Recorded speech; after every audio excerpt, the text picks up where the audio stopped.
Ripsu. My name is Vachna, and I came to Christ when I was 17. That was like about almost 25 years ago. Came to the church, and this church is Netherlands Church. So I first came to Christ, just wanted to play soccer, to learn how to play guitar, music, and without knowing that this group of people are Christians. And then after joining a few times doing the session of learning, and I knew that they were sharing Christ to me, and I was afraid that they will convert me to be Christian some days. So I told myself that I just come for the soccer only. I would just come to the guitar or the music class only and not converted to be Christian. But then a year later, just without knowing that I became Christian and accepting Jesus is my Lord and Savior, and was thinking at least if I moved from a faith to another faith, converting to Christian, we're thinking at least I liked the way that Jesus have taught people, the way that Jesus have talked about the value of life. And for me it was right. And then I came at the first time to believe Jesus as knowing that he might be a good teacher as well, and not just a good God. But years later, and after one testimony to another, after one miracle to another, and I did accept Jesus as God, not just the teachers, and not just the religious teachers.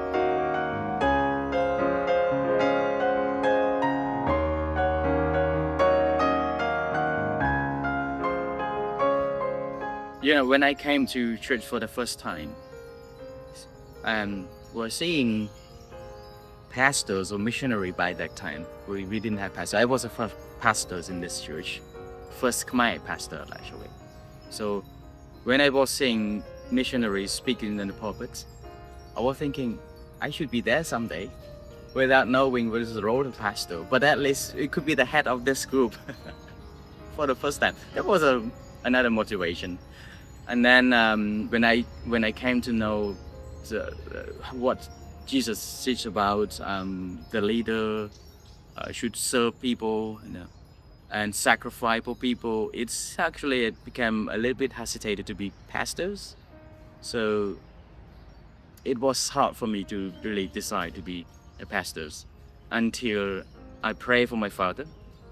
I pray if God would show me that he's calling me to be pastor, and I pray that will be one person from my family would become a Christian. So I pray for my father, I pray for my mother, and I was thinking my mother was easier because our relationship is closer. In Cambodia, the relationship between mother and children are closer than children to father actually. So I pray for my mother more than my father. What I pray for my father was, if my father would go to hell, Lord, please not harm him too much. That was the worst prayer. And then if the Lord could do that, I would sacrifice myself to be pastors. That was an honest prayer to God. And the Lord did different things. For the whole year I pray. That was my last year at college already, because after college, I will be serving at a church to be pastor, or I will be finding a job outside. I did not know, so I prayed for the whole year during my college life. And then by the end of the year, my father came to Christ and not my mother. There was one slap on the face from God. I came to God again after that service. It was a last service of the year. He gave himself to Jesus. I came to Jesus again, praying, not thanking God actually, but actually I was very sorry to God that I limited his power by knowing that giving his an easier job, because my mother would be easier to be converted. But then the Lord did show himself and prove that he's God again, that he's really called me to be a pastor. So my father conversion was already paid. My life payments as a pastor already. I said, okay, you have done yours, then I will do mine. So yeah, so there's a conviction, there's a sign that I became pastor, and pastoring here in this church for about almost 12 years already, to be a full-time pastor. After 10 years I came to Christ. Yeah, so that was the story how I became pastor.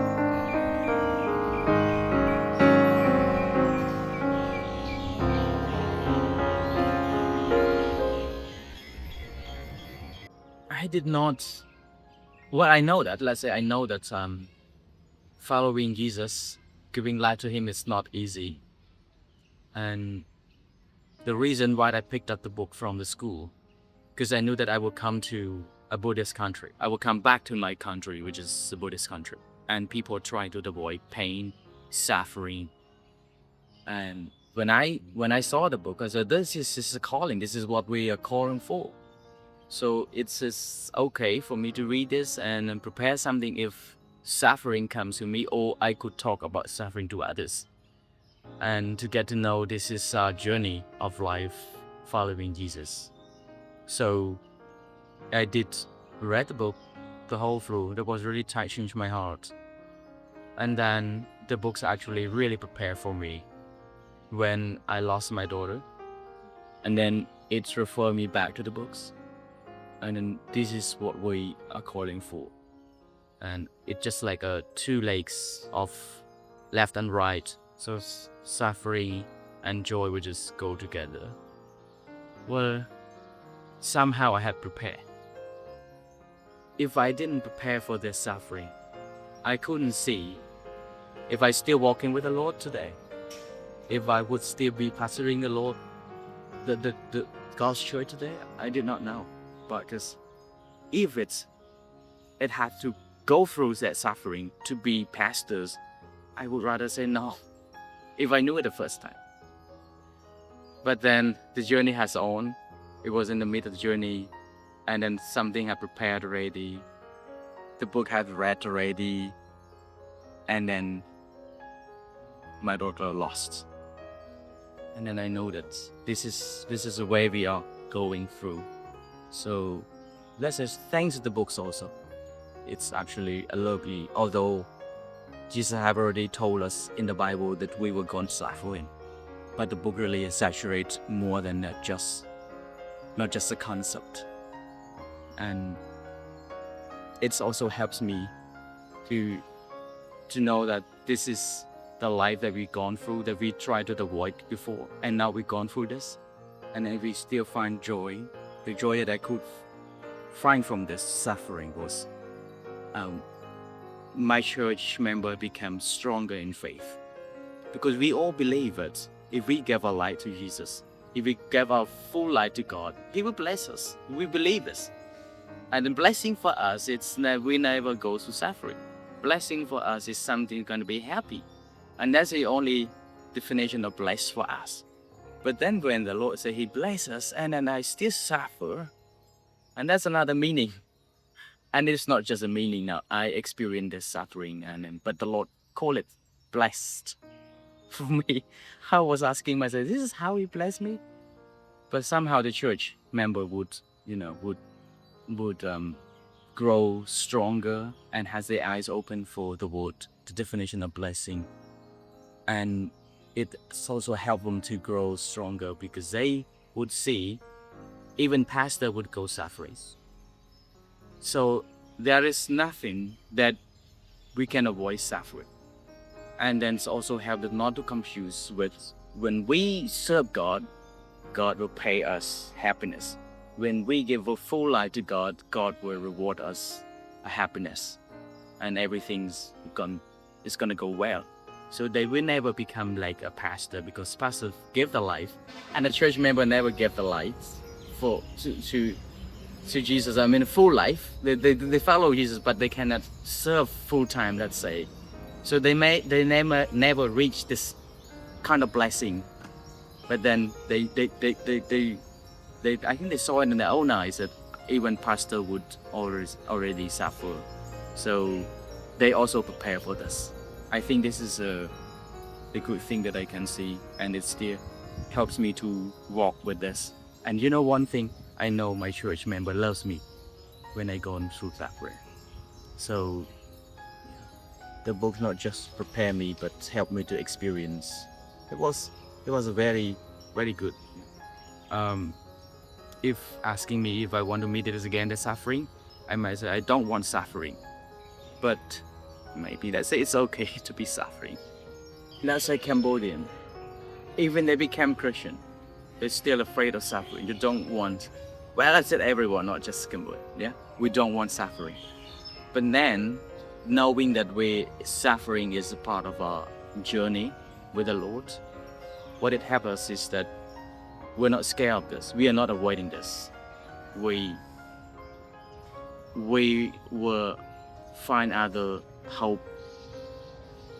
Let's say the loss of my daughter. It reminds me daily that this earth has no better place than the place to come.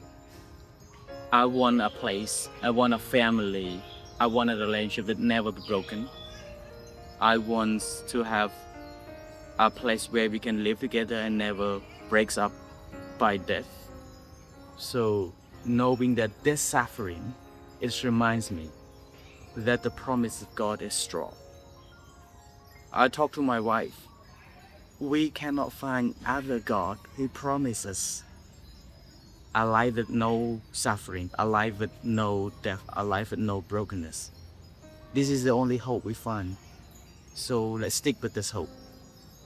And yeah, some other would just promise us a better life. I don't want a better life. I just want a life that never be broken again. I just want a life that never got lost, especially lost a loved one. I don't want this. So let's find some place that find a promise that promised this. And then we saw it in the Bible, promising that death never breaks us again in heaven. So daily I live with a caution. I live with a life of hope that someday we will see our daughter again. And just last 2 days, that was a anniversary for 3 years of our daughter left. And I wrote a short script saying the world might call it suffering, but we call it love. And tear would just showing that it's weak. We don't want to cry. Cambodian doesn't want to cry. We don't want people to see us crying. But for us, crying is a bridge. It's give us warm hearts that we are closer to our daughter. So sometimes I like crying, to be honest, yeah. Because that's the only feel that I feel close to my daughter. And then because of this feeling, it gives me hope that we will see each other again and never be broken up again.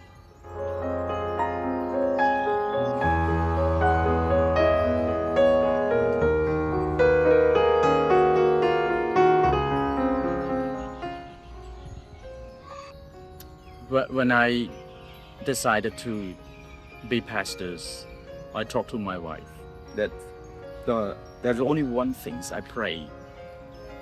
I think this prayer is inspired by the prayer of how Solomon prayed to God that he will not be very rich, that he will forget God, and very poor, that he will steal from God. And I think I pray something similar, that I don't want to be very happy that I did not know that others are suffering. And so I pray for the need, and I also pray for the calling. I said, I want the Lord to balance this. Because if I will focus on my needs, let's say that's gonna be material blessing too much, I might forget the calling. If I only focus on the calling, who gonna support my needs? So I pray for this balancing. And yeah, before my daughter lost, the world has gone through the most suffering, which is the pandemic. But our family live like in heaven.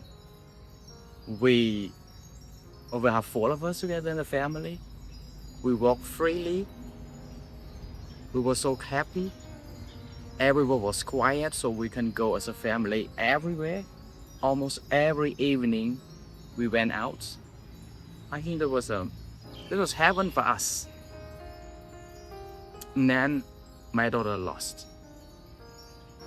And it reminds me, this is not a better place. This is not a good place to live. We have a better place to live. So, my wife and I, we struggle with this. I think for months, almost half a year. My wife would struggle for about a year before we could stand up again and walk again. And it became my testimony to tell people that we don't want suffering, but when it comes, we know how to handle it. And some of the prayer that Paul prayed, some of the confession that Paul have confessed, we not just understanding, but we experience. So I talk to church that for me, I can leave anytime, but if it's better for me to stay, I stay. And I could say it. Before I could only read it, and I don't think I could feel it, but I now can sense and feel it exactly what Paul said, and I think I can say it. So this is really helps others who sees my struggling, and they sometimes they could see if Pastor Vachna could do it, then we can do it, And when I see people who have suffered similar to my suffering, I know how to approach them to help them walk again in the faith. This really helps me. So we just go back to where we begin. We don't want suffering, but then when suffering comes, we know how to handle it, and this is gonna help us walk in the faith stronger, because this is how suffering can help. Let's say, what is the benefit of suffering? I think this is the only benefits. It's somehow like a vaccine for me to grow stronger when different suffering came. When I see other people suffer, I can help them. So I could just, the only thing that I can help is to teach them, to encourage them that we don't want to avoid it, but when it comes, we just to be ready to walk through suffering, just like we walk across the rain. So I think the path, this is the best that we can walk faithfully and grow our faith stronger with suffering and joy together.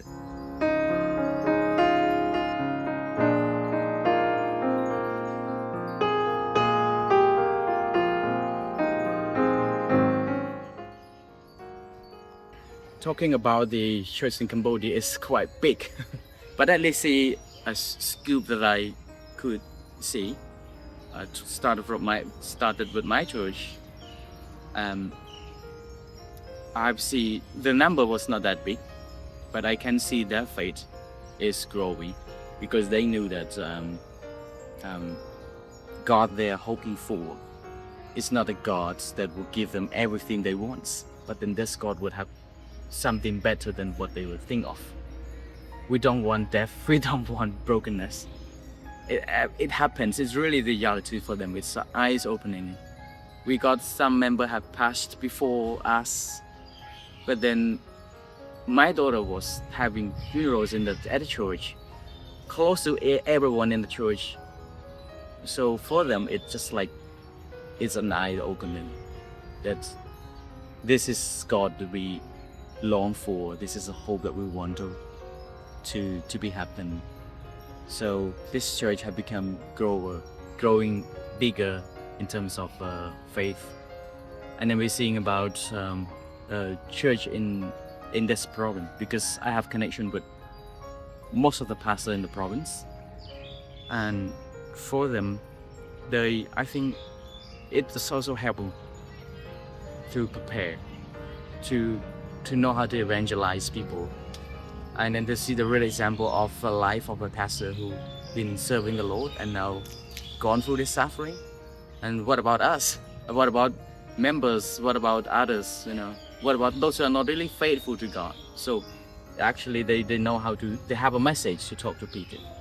So in terms of growing, I can see my church is growing, even if it's not in numbers is growing gradually, but then they deepen the faith.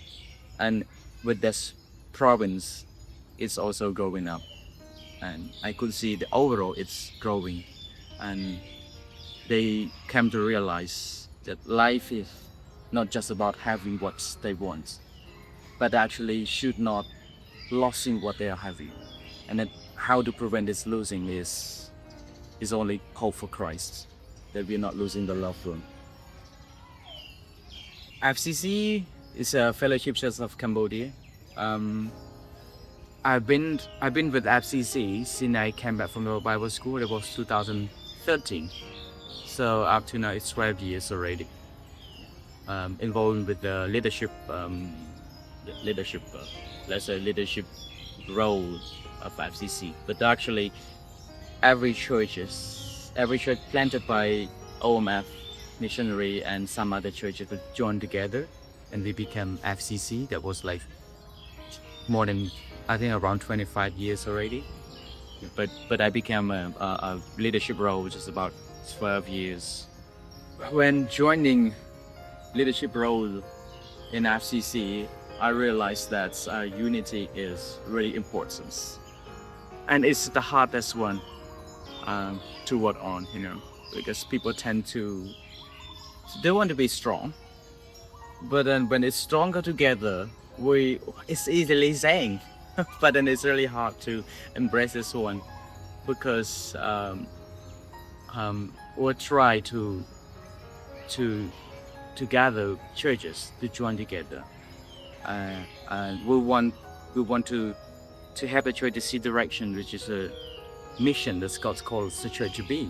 Without this mission, we're not worth to exist, So, but not every churches would get this idea and embrace this idea. So, as a leadership role, it's kind of hard to envision this, to have them embrace this idea together.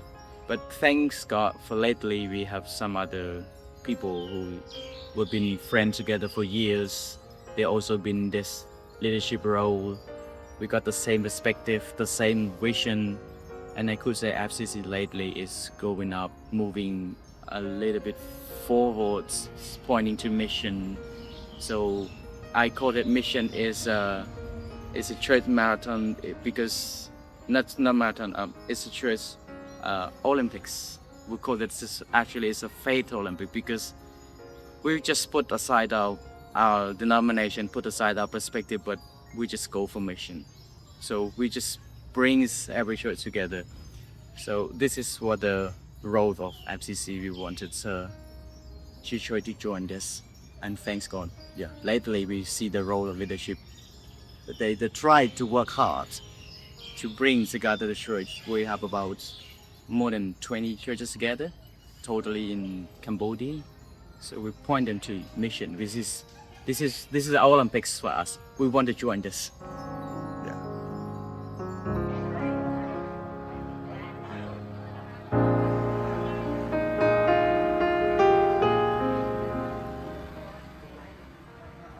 Let's say if it lasts 20 years, I would never seen Cambodian church is able to send a missionary, because I saw we were very poor.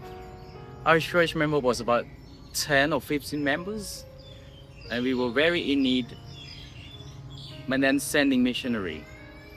Right now we support, even it's not a fully support as as a missionary, we support everything, but we've done our best. I mean a lot actually, and to support missionaries locally, and saying what it means for Cambodian. Before we send missionary, for me, I believe that sending missionary was the only way that you got material blessing from God. Otherwise, there is no reason we got prosper. Why do we need those money? Why do we need those material blessing if we don't use it for mission. Is it only our own glory? We will lose it some days anyway, because through my experience of losing my daughter, I know that we don't need those things anymore. So that's my conviction alone. And I try to gather the church to join this mission, convince them we need to send missionary. We have to do that because this is what the Lord called us to do. And to be honest, last 10 years, our church did not know what is missionary, sending missionary, because we saw missionary as the one who support us. And why we support missionaries? And yeah, and then things change when we start sending missionaries. We got to know more that missionaries are people who serve in the Lord, and we see them as a mission partnership and not a mission supporters anymore. Because we've been sending missionaries already for years, and missionary whom we support came from our church. We knew her well, and then for us now, when we see missionary, it's no longer as supporters anymore, as a partnership. So it's really changed perspective of our church member. So for them, when they see even foreigner missionary came, for them it's just like a servant of the Lord and not a money supporter. We do need each other. We do need partnership. But this has really changed our perspective. And why we send missionary? That, let's say, when I once joined a conference in not sure it's in Bangkok, in somewhere, but it was in Thailand. It's called Mission in Action. So we listened to a missionaries who witnessed that her church was not a big church, but the church decided to send missionaries, to send her to Cambodia, and then the church grew by the sending missionaries. When I saw that, I want my church to grow as well. So let's start sending missionary. Sending one missionary, we know that we send a very potential person out. We also send resources out. I think it's a lose strategy. It's not a gaining right now. But then we believe this is the way it goes to help our church grow. So we sent missionary, and I could say when we started sending missionary, we never lacked of financial anymore in this church, and we never received a single dollar from outside support. We do on our own resources. And our church member, they tend to join mission field. They wanted to visit missionaries. They wanted to share the gospel because we spend a lot of money for this already, and they also should do around the place. So I think it's a win-win missionary actually. When we send missionary, it's a win-win strategy, because by seeing that it should be the loss, because we send the most potential one, we also send the resources, but then the Lord would reward us more than this. That's what I see the blessing of sending missionaries.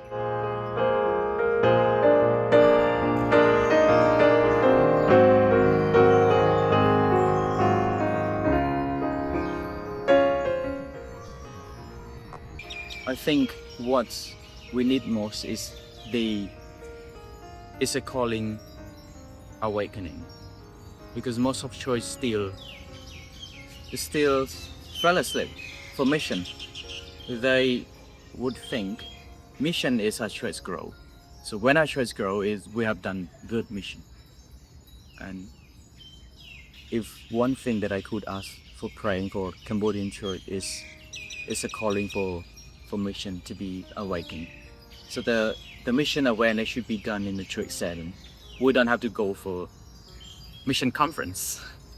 There was one day I talked about mission in our provincial pastors, and they felt like, no, don't talk about mission outside our church. Let's grow our church bigger first before we're strong enough to do mission. And I was so sad, because for me, we are called to mission. and why we wait? Why wait? So some people would say because we receive. donation from outside and then we can send mission. But I said, no, we never have received any donation at all. But when we start sending mission, the Lord bless us. So pray for Cambodian church who have awakened from this the sleeping of mission, and pray for pastors and members that they are called to missions. They are not just called to do the church growing. And then pray for missionaries who have been struggling in this Cambodian country under the influence of Buddhism for 1,000 years, and still think of finding a God who is stronger than the others and not a true God who can save them. Yeah, pray for this, and then pray for those who are partnering with pastors or churches in Cambodia. They have a true heart for mission. So pray for this, because we've been, let's say, I'm not sure, I don't want to say taken advantage, but it does happen. Some will come as a marketing place, using mission to raise money and not a true heart for mission. So pray that God will send a real harvesters to harvest for this field. Yeah. And you will think about Cambodian church. I think lots of issues. At least I can mention two. One is prosperity gospel. It's very influenced a lot because we don't want suffering, we want blessing. And we believe that God is our God of blessing. But then it's only mentioned those blessings, which is deceiving people to come to Christ. We're telling are not fully truth. It's only a part of the truth that God has blessed. And once people would experience suffering, and then we just run out from God. They will just stop going to church. They just give up the faith, because this is not the reason why they come to church. And then second, I would think of a sense of division. We acknowledge that there was diversity, but then some diversity is too strong and then create division. So praise also for this, that we work better when we have better relationship and not a good description. And I believe some group, they have very good description of their faith, confession of the faith to protect the truth. But at the end, we work according to our relationship with one another. So let this become a core of binding relationship, so that we can be better partner, work for mission, and not just a description. So pray for this as well, because who has better resource, that person or that group will control the power, control the decisions. So when think about Cambodians, also pray for those things is happening. Here in Preven, we work better when we have better relationship. So I try to relate to different pastors, different denomination, different view. We try to have connection, because we know this is going to be the ground of working together. I think this is I can add.